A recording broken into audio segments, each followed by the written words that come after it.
বাংলাদেশ জাতীয়তাবাদী দল বিএনপি রাজনগর উপজেলা শাখার কর্মী সভা অনুষ্ঠিত হয়েছে। গত 13 ডিসেম্বর শুক্রবার রাজনগর সরকারি কলেজ মাঠে কয়েক হাজার নেতাকর্মী ও সর্বস্তরের জনতার উপস্থিতিতে কানায় কানায় পরিপূর্ণ হয়ে ওঠে সভাস্থল। কর্মী সভায় জেলা বিএনপির আহ্বায়ক ফয়জুল করিম ময়ূনের সভাপতিত্বে এতে প্রধান অতিথি হিসেবে উপস্থিত ছিলেন মৌলভীবাজার সদর রাজনগর 3 আসনের সাবেক সংসদ সদস্য এম নাসের রহমান।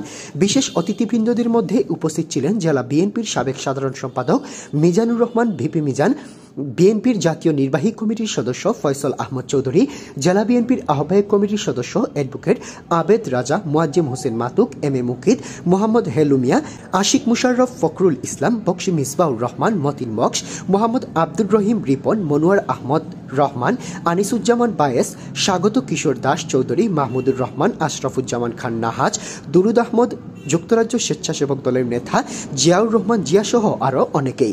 সভায় বক্তারা সকলেই আগামী উপজেলা বিএনপির নতুন কমিটিতে যাতে ত্যাগী এবং পরিশ্রমীদের মূল্যায়ন করা হয় সেই প্রত্যাশা ব্যক্ত করেন। আমরা নেতৃবৃন্দ যারা যদি আমরা একত্রে থাকি, এই রাজনগরে কোন অপশক্তি আমাদেরকে বাধাগ্রস্ত করতে পারবে না।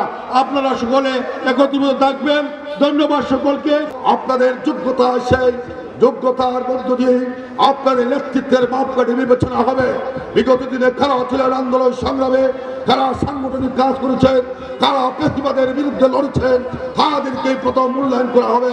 আপনারা আগামীতে বাংলাদেশ মেরামত করার জন্য 31 দফার ভিত্তিতে আমাদের নেতা মজলুম জননেতা তারেক রহমানের হাতকে শক্তিশালী করবেন। মাত্র 4 মাস 8 দিন গিয়েছে, এখনই ভারতে পালিয়ে থেকে বাংলাদেশে আসতে চায়। তোমাকে 17 বছরের হিসাব দিতে হবে। কেন আমাদেরকে গুলির মুখে দিয়েছ? একটি এই পরাজিত শক্তি এখনো ষড়যন্ত্র করে চলছে দেশকে অস্থিতিশীল করার জন্য। তাই বাংলাদেশ জাতীয়তাবাদী দলের সর্বস্তরের নেতা কর্মীকে সজাগ থাকতে হবে। আপনারা ঐক্যবদ্ধভাবে আগামীতে যে মানুষ আপনার রাজনগরের সঠিক নেতৃত্ব দিতে পারে তাকে আপনারা নির্বাচিত করবেন। নিজের স্বার্থ সুবিধার লক্ষ্যে 7 মাসের এমপির সঙ্গে পতিত সরকারের সঙ্গে হাত মিলিয়ে সুবিধা গ্রহণ করেছেন। সেই সমস্ত নেতৃবৃন্দকে বিএনপি পরিবারে জায়গা দেওয়া হবে না। দলের শৃঙ্খলা ভঙ্গ করে কেউকে যদি কেউ বড় নেতা মনে করে জেলা বিএনপি কাউকে কোনো ছাড় দেবে না। বিএনপি কোনো ছোট সংগঠন নয়। আমার আপনার মতো 1-2 জনের জন্য বিএনপি আটকিবে না। তাই অনুরোধ করি বিএনপির শৃঙ্খলা বজায় রাখবেন। সেই দালালদেরকে আহ্বায়ক কমিটিতে স্থান দেওয়া হবে না। যারা বিগত 15 বছর আন্দোলন সংগ্রামে রাজপথে ছিল তাদেরকেই যেন বাছাই করে নেতৃত্ব দেওয়া হয়। জনাব তারেক রহমান এই জেলা বিএনপিকে, মৌলভীবাজার বিএনপিকে ঐক্যবদ্ধ করার জন্য ফজল করিম ময়ূনকে দায়িত্ব দিয়েছেন। আমরা মৌলভীবাজার জেলা বিএনপি ঐক্যবদ্ধ। আপনারা রাজনগর উপজেলাকে ঐক্যবদ্ধ। অবশ্যই আগে তাদেরকে মূল্যায়ন করতে হবে যারা বিগত 16-17 বছর এই বিএনপির পতাকা তলে ছেড়ে যায়নি, যারা বিএনপির সাথে বেইমানি করেনি। নেতৃত্ব আসবে যোগ্যতার ভিত্তিতে। আমি এই রাজনগরে যারা অবৈধ সরকারের 7 মাসের নেতৃবর্গের সাথে ছিলেন, আপনারা সতর্ক সাবধান হয়ে যান। আপনাদের স্থান পিছনের সারিতে বন্ধুগণ।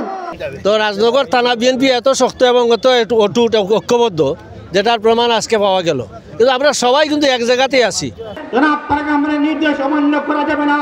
বাংলাদেশ জাতীয়তাবাদী দল বিএনপির পর বাংলাদেশের মানুষের আস্থা বিশ্বাস থাকতে হবে। তারেক রহমানের নেতৃত্বে যে বিপ্লব ঘটিয়ে এই দেশকে ফ্যাসিস্টের হাত থেকে রক্ষা করেছেন, সেই জন্য মহান আল্লাহ পাকের নিকট কৃতজ্ঞতা প্রকাশ করছি। প্রধান অতিথির বক্তব্য রাখেন সাবেক সংসদ সদস্য এম নাসের রহমান। বিএনপির কোন নেতা 7 মাইয়া এমপির লগে বইয়া জয় বাংলা জয় বঙ্গবন্ধু কইব আবার এর মধ্যে বিএনপি করবো, এটা তো হয় না। আমরা আগামী ফেব্রুয়ারি মাসে জেলা সম্মেলন হইব। আমরা নেতা, আমরা জেলার নেতা জনাব তারেক রহমান সাহেব সারা বাংলাদেশে জেলা উপজেলা উন্নয়নের নতুন করিয়া কমিটি দেখতে চাই রমজানের আগে আগে। আমার মরহুম পিতা জনাব সাইফুর রহমান এবং আমি শেষকালে বহুত কাজ করিয়া দিয়াই এই উপজেলাটারে এটা গাড়ি চলাচল এবং এই যে আজকে আমরা এত সুন্দরভাবে চলাচল করি এবং বিভিন্ন স্কুল মাদ্রাসায় ব্যবস্থা করে দিচ্ছি। কর্মী সভার আয়োজন সম্পর্কে জানতে চাইলে জেলা বিএনপির আহ্বায়ক কমিটির অন্যতম সদস্য আশরাফুজ্জামান খান নাহাস বলেন, আগামী দিনে রাজনগর উপজেলা বিএনপির নেতৃত্ব একটা আহ্বায়ক কমিটি আসবে। সেই আহ্বায়ক কমিটি গঠনের লক্ষ্যে আজকের এই কর্মী সভা।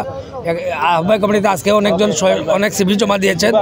ওদের সিভি যাচাই বাছাই করে দলের যারা নিবেদিত ত্যাগী পরিশ্রমী যারা এরাই আগামী দিনে স্থান পাবে দলে। এই জন্য আমাদের আজকের কর্মী সমাবেশ।